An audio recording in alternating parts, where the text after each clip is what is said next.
Here's what happens when I get sick or when my life gets so hectic that it seems like a remake of Fast and Furious, but without the cars, because God forbid I have to parallel park often. Not like they parallel park that often, but anyway. A light bulb goes off in my head. What do you equate with strength?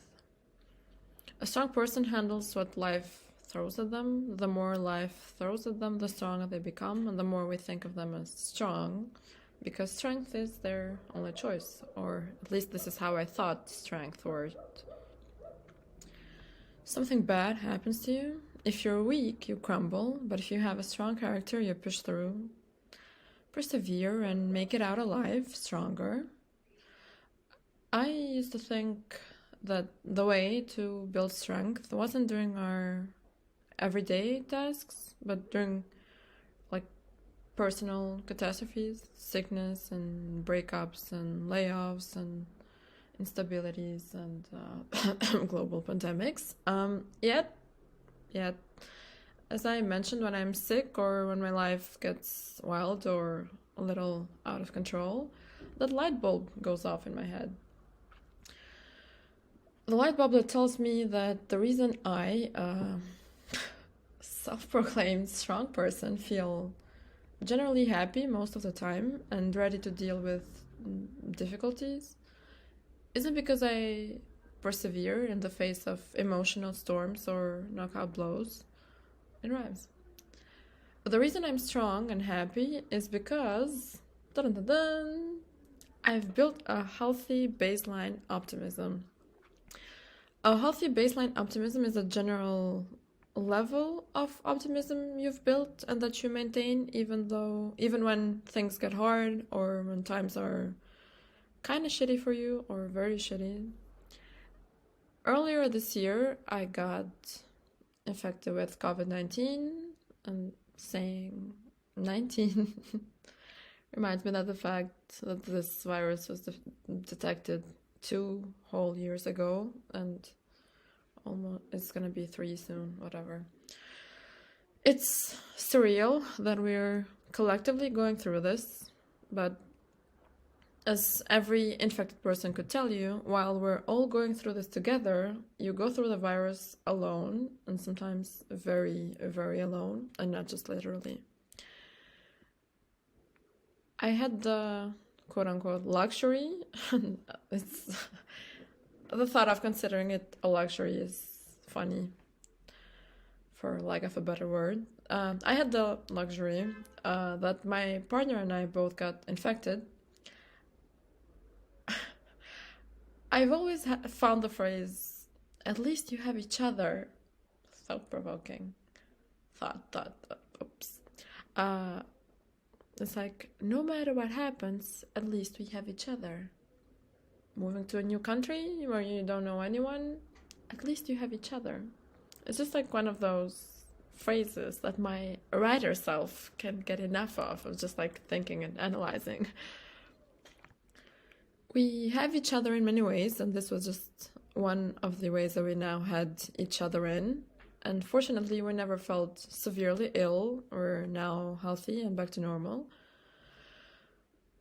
But by the end of isolation, though, I started to feel bad.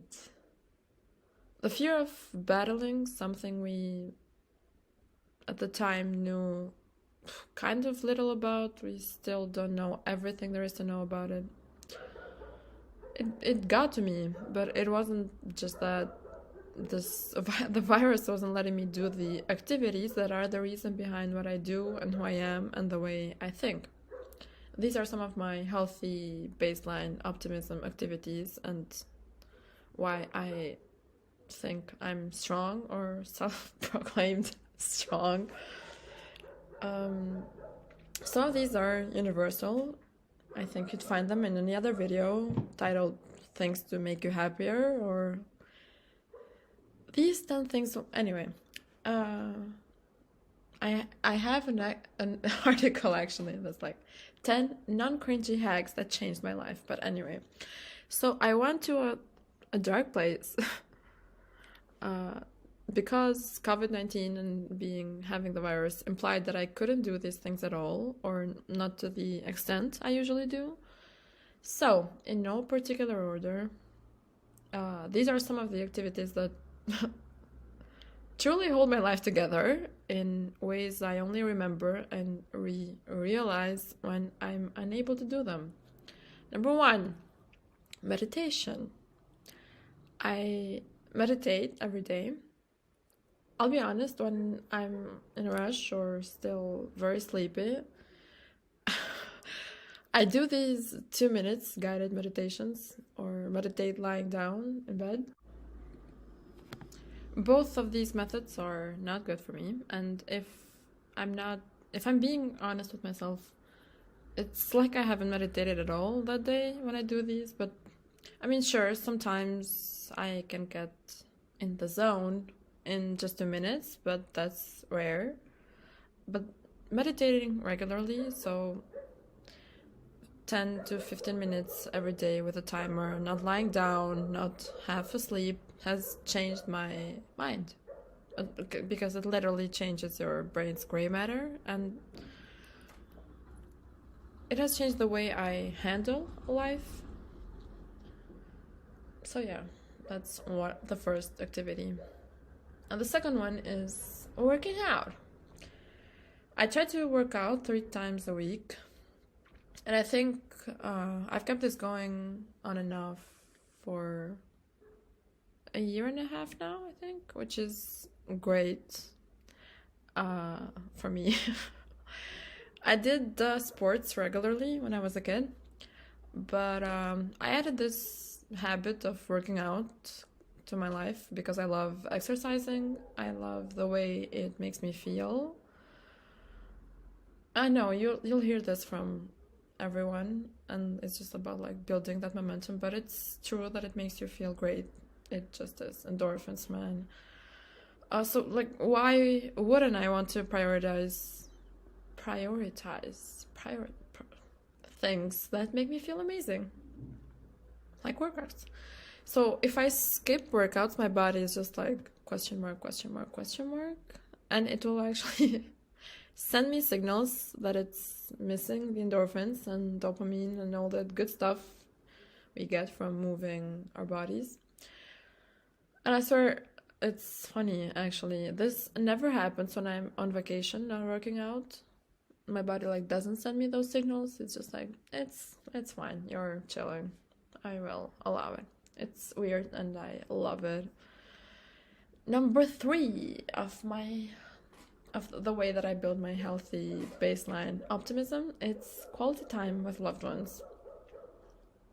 Yeah, definitely harder to achieve during a pandemic, but I still don't know if I identify as an introvert or an extrovert, and I don't like the word ambivert because it reminds me of frogs, and I have nothing against frogs. I just don't identify with them. Yeah, and apparently the way itself that we think of extro and introverts is flawed, and the correct and simple distinction, and since it's simple, it convinces me that it's correct just because simple things usually are. Not anyway, another day for that discussion. The distinction is this, that introverts recharge when they're alone and extroverts recharge when they spend time with other people. And I recharge when I spend time alone, so that makes me an introvert, but god damn it, do I love people. There are fewer things that I enjoy more than sharing a bottle of wine with my boyfriend, or having coffee in the morning with my mom, or talking to my friends for hours. I'm blessed to have quality time kind of ingrained in my relationships, not as an afterthought. And if we're hanging out, I'm gladly giving the other person my undivided attention, and vice versa. This is more of a 3B point, but just like one of those things that I wasn't able to do, that I love doing, that I wasn't able to do because of because I had COVID, so that's enjoying a good drink, which is like one of those simple pleasures, but I find great joy in enjoying joy. A good cocktail or drinking elaborate caffeinated products. Well, elaborate. I mostly drink black coffee or espressos, but whatever. I mean, they're elaborate in how much thought I put into them. Well, I'm usually not the one making espressos. Anyway, so because I had COVID-19 and wanted to give my body as many chances as possible at a quick recovery, I avoided alcohol, besides the one single shot of tequila that I took before an important meeting, but that's for another time as well. And I avoided coffee, which was surprisingly hard. But yeah, anyway, point number 4, cooking. I absolutely love cooking, and I'm wary of throwing the word therapeutic around, but it is just that for me. The flavors, the smells, the process of chopping and steaming and sauteing and all of that, I just love it. And if I'm out and about, I look forward to cooking something good when I get home. The only problem that I have with this is that I just love the dishes that I make so much that I don't try new recipes, which is something I would like to change. And one of my New Year's resolutions was actually to cook something new every week and maybe try all of Smitten Kitchen's vegetarian recipes. Shout out. That resolution kind of want to, but yeah, whatever. New Year is coming soon. New album dropping. I've also started trying. I like that. Started trying, not like started doing. I've been trying to eat without watching YouTube or having the TV on, just so that I can actually focus on the incredible tastes in front of me. Well, they're not always incredible, but they're more incredible like the more you pay attention to them and the flavors. So yeah. Point number 5, feeling focused and productive. And I used to say this in my cover letter, and it's true that I take pride in my organizational skills. Time management is an art as much as a science.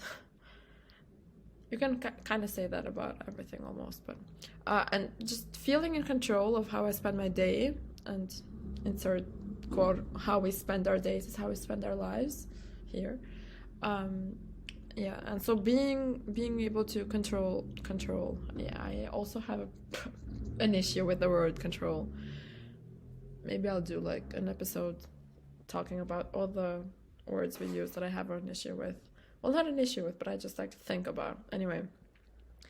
So yeah, being pleased with my daily achievements is crucial to my well-being. So this is another thing, like one of those small things that I thought didn't really matter, and like being strong when you're facing adversity, like when you're going through COVID, and having like, yeah, I'll just explain later. Let me just go through them. And this is the 6th one, which is gratitude.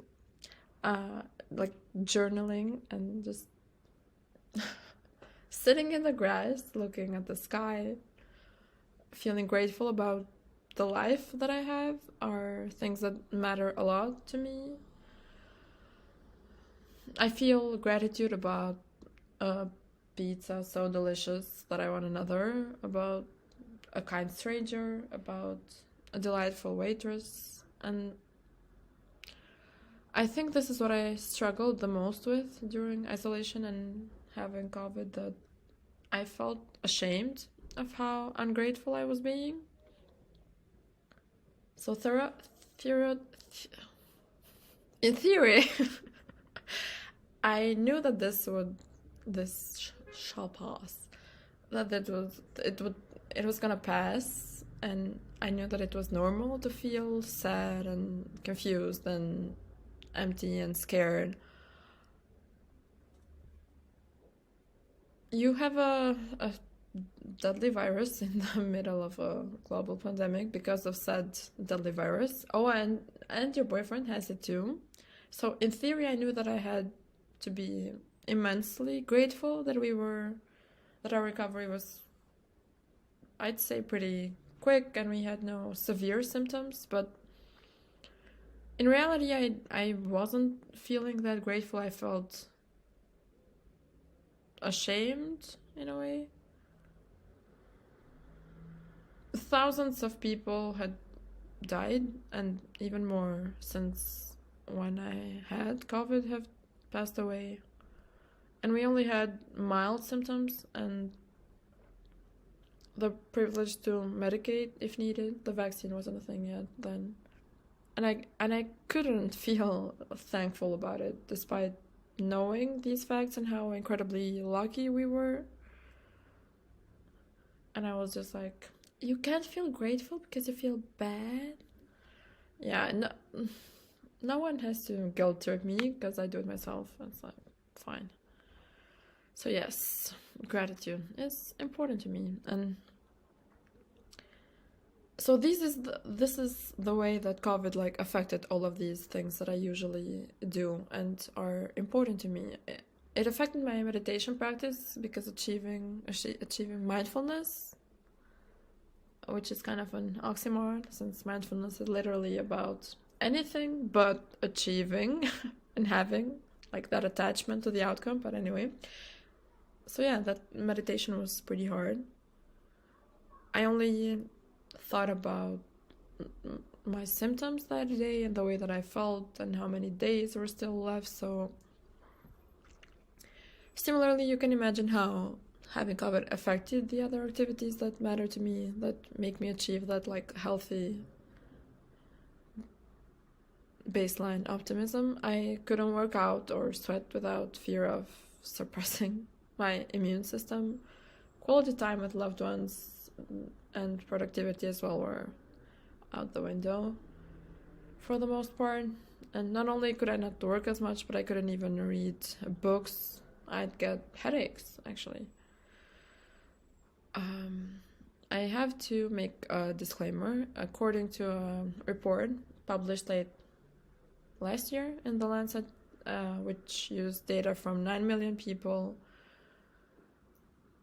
more than 60,000 of people who've had a COVID-19 diagnosis had 18% of them actually developed mental health issues within 3 months of diagnosis, so anxiety or depression. I take my research seriously and I try to be as informative as possible, and just please keep in mind that this information may not be suitable to your specific situation, and it's not intended to replace a one-on-one relationship with a qualified health professional. So please, if you have or if you suspect that you have a mental health issue, definitely not just from COVID, but please reach out to a licensed therapist. But now that it all seems like a bad dream, I can reflect on this incredibly important concept, building a baseline optimism. There's this quote from Scott Adams in his book, How to Fail at Almost Everything and Still Win Big. Kind of the story of my life. I love the title. Kind of the story of my life is in his title, where he says, "It took a few days for my baseline optimism to return. My optimism is like an old cat that likes to disappear for days, but I always expect it to return." So these little things that I do every day have helped me tremendously to become the person I always envision myself to be. So it's like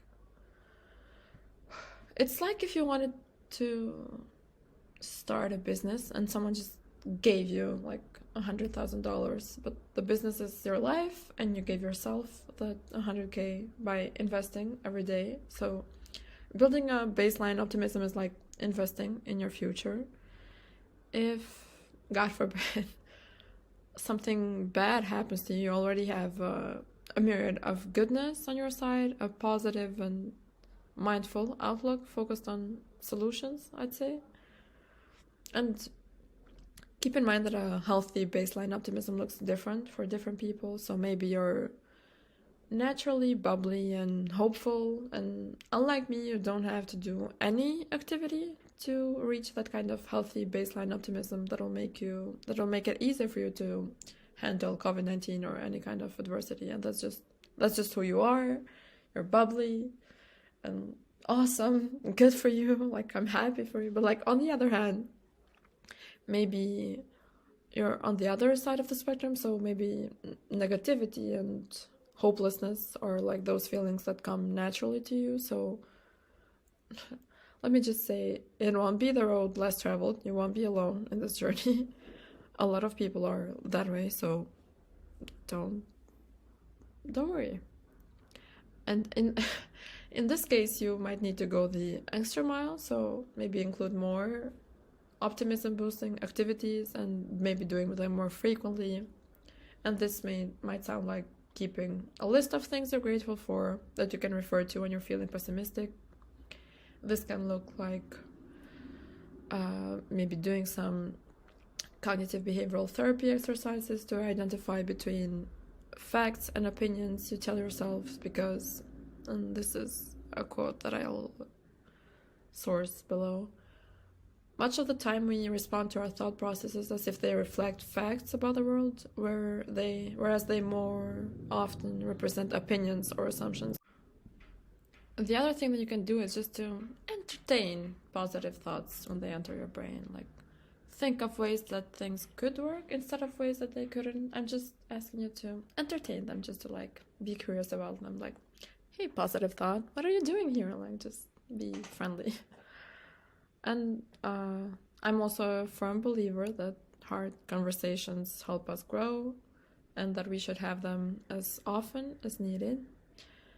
And you can make it a point to communicate assertively and not passively or aggressively. Maybe just start with like once a week, or just start with small goals. That's always good. And the last thing, there are like so many things, but I've just included some. To seek therapy, like therapy is amazing. So I don't know what building a baseline optimism looks like for you, and maybe you despise cooking that I mentioned above, but you like really enjoy playing video games. So I don't know if you think, like I used to think, that strength is only built in the face of adversity, and that there's no way how we handle our mundane everyday tasks is how we handle disasters, whether natural, at work, or in our families or relationships. I don't know if you think that way or if you don't, but I believe that, like many other good things, building strength is a marathon, not a sprint. And there's no one-size-fits-all cure. I'm always investing in that. You know how I mentioned the 100K? Yeah, I'm always like trying to invest in that metaphorical bank account, because I know that I believe and I know that the magic is in the little things. And I know that when I look back, the dots will connect to form a spectacular view. So now I'd love to hear from you. Is your baseline optimism at a healthy level? What's your go-to baseline optimism boosting activity? And I'd also like to know, like, if you had the coronavirus, I would love to know what helped you get through it. Peace.